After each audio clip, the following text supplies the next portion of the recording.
शरण में जे आइल ह ओकरे मनोकामना माई पूरा भइल ह। ए मैया तोरे दुआरी जे आइल ह ओकरे बिगड़ल रहे काम तू ही बनाइल ह। हर जगह जगह माई तोरे नाम होला, हर गली गली में मैया तोरे जय जयकार होला। छठी मैया के चरणों से बनल रहे, छठी मैया के चरणों से बनल रहे, ओकरा जीवन में काहे न आनंद रहे, ओकरा जीवन में काहे न आनंद रहे। जब दीपक सावरिया जैसा राइटर रहे, जब दीपक सावरिया जैसा राइटर रहे, काहे न दुर्गेश बिहारी सिंगर बनल रहे, काहे न दुर्गेश बिहारी सिंगर बनल रहे।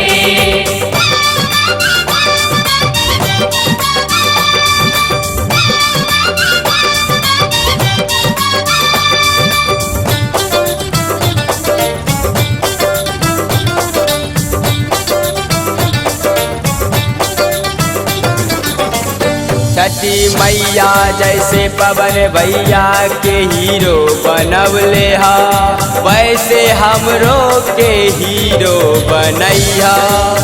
जैसे सुनील छैला भैया के सिंगर बनौले हा, वैसे ही हमरो के हीरो बनैया। जैसे मनोज भैया के स्टार बनौले हा, वैसे ही हमरो के स्टार बनैया। जब देवी कल्पना के आशीर्वाद रहे, काहे ना दुर्गेश सिंगर बनल रहे। जब दीपक सावरिया जैसा राइटर रहे, जब दीपक सावरिया जैसा राइटर रहे, काहे न दुर्गेश बिहारी सिंगर बनल रहे, काहे न दुर्गेश बिहारी सिंगर बनल रहे।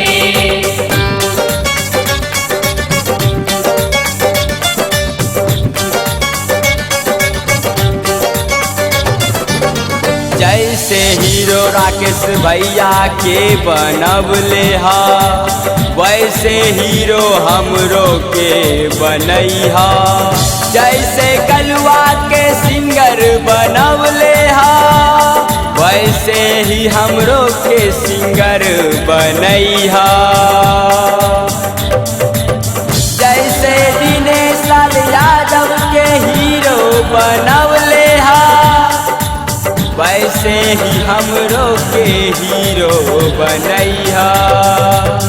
जैसे रवि भैया के स्टार बनवले हा, वैसे ही हमरो के स्टार बनैहा।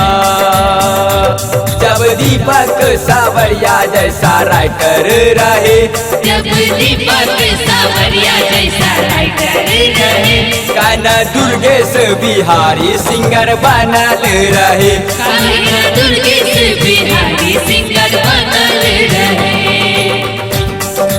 माई तोरे शरण में जे आइल ह ओकरे मनोकामना माई पूरा भइल ह। ए मैया तोरे दुआरी जे आइल ह ओकरे बिगड़ल रहे काम तू ही बनाइल ह। हर जगह जगह माई तोरे नाम होला, हर गली गली में मैया तोरे जय जयकार होला। छठी मैया के चरणों से बनल रहे, छठी मैया के चरणों से बनल रहे, ओकरा जीवन में काहे न आनंद रहे, ओकरा जीवन में काहे न आनंद रहे। जब दीपक सावरिया जैसा राइटर रहे, जब दीपक सावरिया जैसा राइटर रहे, काहे न दुर्गेश बिहारी सिंगर बनल रहे, काहे न दुर्गेश बिहारी सिंगर बनल रहे। And music. 934715122.